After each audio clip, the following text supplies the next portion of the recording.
प्यारे बच्चों, प्रकाश के अपवर्तन में आज की हमारी टॉपिक है क्रांतिक कोण, फिर पूर्ण आंतरिक परावर्तन और पूर्ण आंतरिक परावर्तन की शर्तें। ये तीन टॉपिक पर हम लोग चर्चा करेंगे आज। क्रांतिक कोण क्या होता है? ध्यान दीजिए कि जब प्रकाश किरण सघन माध्यम से विरल माध्यम में जाती है तो यह अविलंब से दूर भागती है, अविलंब से दूर हटती है। यदि हम इस कोण को हम कहते हैं आपतन कोण, इस कोण को कहते हैं अपवर्तन कोण। यानी जब सघन माध्यम से विरल माध्यम में प्रकाश किरण जाती है तो अविलंब से दूर हटती है। यदि हम आपतन कोण का मान बढ़ाते जाएं, यानी थोड़ा ऐसे बढ़ा दें, ये किरण और दूर हट जाएगी, थोड़ा और बढ़ा दें तो ये किरण एक स्थिति ऐसी आएगी कि जो अपवर्तक तल है इस पर हमारा आ जाएगा आपतित किरण आ जाएगी, अपवर्तित किरण आ जाएगी।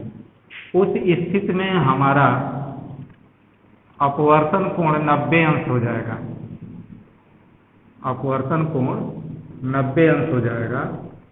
तो जिस आपतन कोण के लिए हमारा अपवर्तन कोण 90 अंश हो गया है, उस आपतन कोण को हम क्रांतिक कोण कहते हैं। यानी हम कह सकते हैं वह आपतन कोण जिसके लिए अपवर्तन कोण का मान 90 अंश होता है, उस आपतन कोण को हम क्रांतिक कोण कहते हैं। इसे C से प्रदर्शित करते हैं, C से। अब है पूर्ण आंतरिक परावर्तन। पूर्ण आंतरिक परावर्तन। पूर्ण आंतरिक परावर्तन क्या है?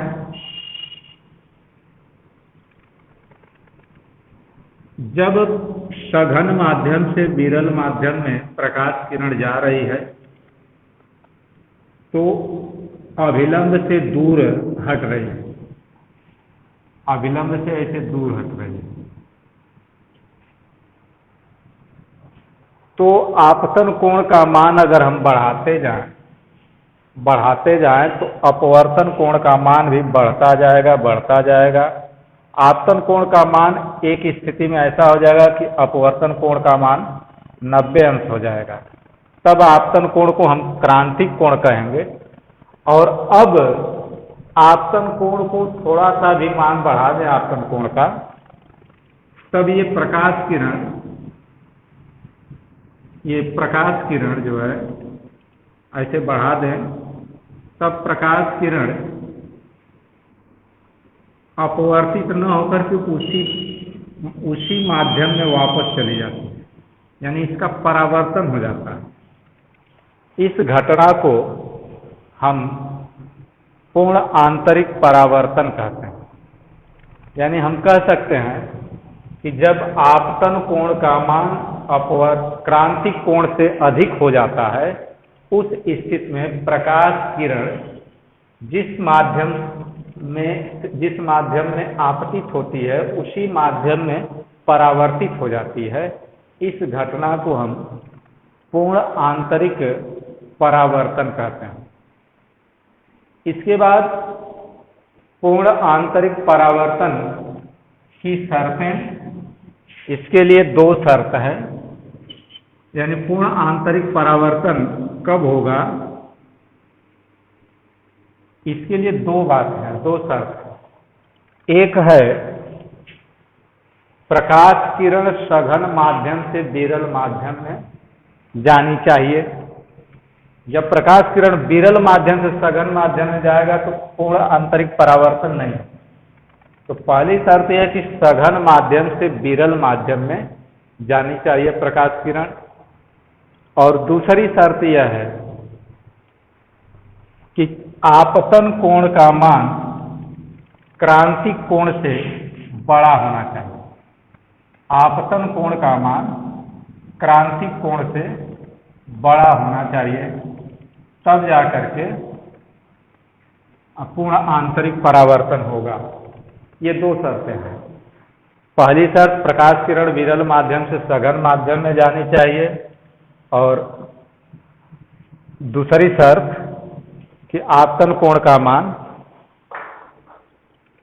क्रांतिक कोण से बड़ा होना चाहिए। अब है क्रांतिक कोण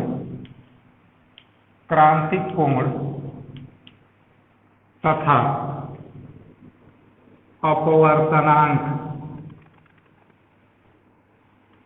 अपवर्तनांक में संबंध।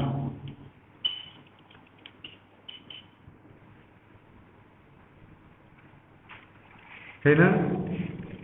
जैसे DNR बराबर होता है sin I बटा sin R।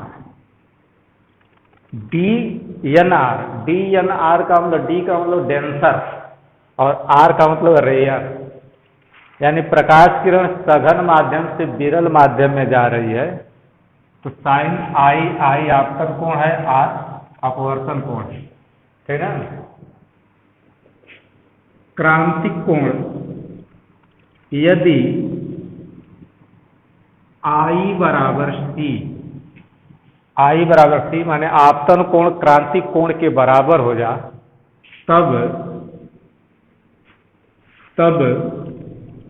R बराबर हो जाएगा 90। तब हमारा क्या होगा, DNR बराबर हो जाएगा sin C बटा sin 90।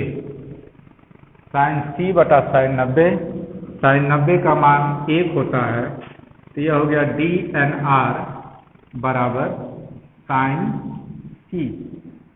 DNR बराबर sin C। यह है क्रांतिक कोण और अपवर्तनांक में संबंध। इसके आगे बच्चों पूर्ण आंतरिक परावर्तन से संबंधित कुछ घटनाएं हैं, जिसको हम अगली वीडियो में बताएंगे। धन्यवाद।